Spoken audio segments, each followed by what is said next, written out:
Hi and welcome back to my channel. My name is Melanie. I make videos about living in Copenhagen. In today's video I'm going to talk about COVID and, more importantly, the end of COVID in Denmark. Now I'm hoping this is the end to the whole situation and we're not going to have a sequel later in the year, but I don't think we are. The government announced a week or so ago that from the 10th of September, which is later on this week, it's the 6th of September today, that COVID will no longer be a critical threat to society in Denmark. And that means that all the restrictions that we've had over the last, what's it been, since March, April, May, June, July, August, September, like the last sort of 18 months are all going to be over. A lot of them were dropped earlier in the summer, in August. No longer did we need to wear face masks. The social distancing was dropped. Lots of things that we've kind of got used to doing were over.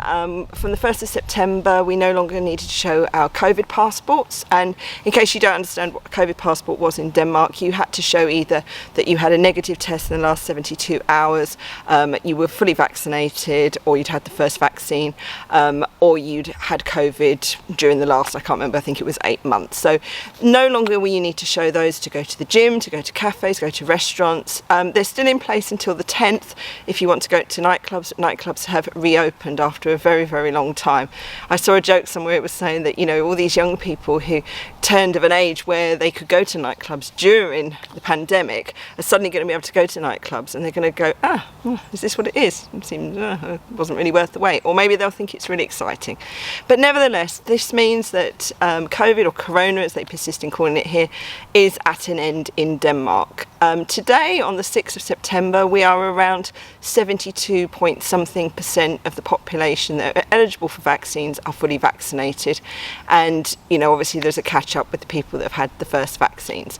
There is the only kind of, you know, hospitalisations, etc., and cases, they are still there, and they are rising ever so slightly, but not enormously, and are predominantly in unvaccinated groups. So the government is still doing a really big push trying to advertise to people to get their vaccines, and their advertising campaigns are becoming more and more like proper adverts, if you like, for products rather than just public health adverts. So trying to get more and more people who aren't vaccinated to be vaccinated. Children from the age of 12 are also eligible for vaccine, and there are kind of mobile vaccine sort of road shows, if you like, going on. There was one in my son's school last week, and I've seen that they're at the local teacher training college. They're all over the place, so they are increasing the access, I suppose, to getting a vaccine rather than having to go to the big vaccine centres. Now that we are almost, you know, 75% fully vaccinated, the need for those huge vaccination centres is obviously, the need is less. And likewise with testing, they're reducing the testing capacity here, not to, like, you know, really, really low levels, but it is being reduced. And I'll put a link below to all the news articles so you can see all the facts and figures there, but they are reducing that. The one thing that hasn't changed is there are still restrictions on travel into Denmark. So if you are watching this from outside of Denmark and you want to travel here, do check what the current rules are on travel. I have not kept up to date with these because I don't really need to fill my brain with lots of information which changes quite frequently. But one big thing for us this week is that my parents are coming to visit, and it's the first time that we're seeing them. My dad since the summer of 2019, and my mum since November 2019. And I remember she was planning to come and visit us in May 2020, and, you know, the pandemic was just starting there, and she was like, oh, I think I'll hold off booking, you know, maybe I'll come later in the summer. Now, of course, it's been, you know, nearly 2 years since we've seen both of them, so that's something that's quite big for us, and my son is beside himself with excitement. There are some of the kids in his class have had some kind of COVID symptoms, but they're all getting tested, and most of them, well, all of them so far, have come back negative. So there is still that vigilance there about if you have a cough, if you do have a fever. My husband had a very high fever a couple of weekends ago. He got tested, it was thankfully negative, and he had a stomach flu, which wasn't very thankful, it's quite unpleasant, but at least it wasn't COVID. We're very lucky that we were able to isolate him within our home. Not everybody has that privilege, but there are hotels that you can go to if you do get COVID and you want to isolate from your family.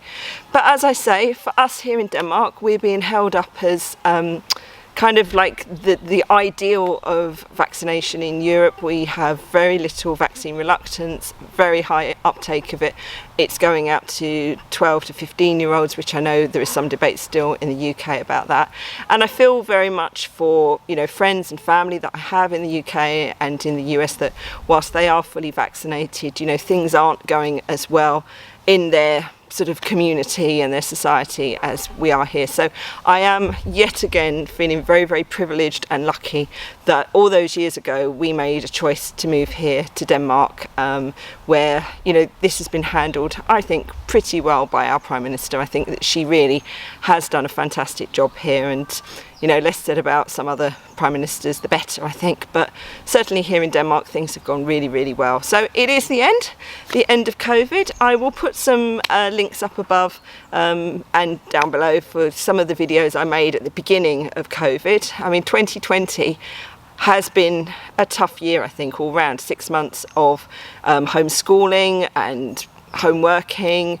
It's not an easy thing to do, but again, I think that a real pat on the back to the teaching staff at my son's school, particularly his form teacher last year, whose name is Suzanne.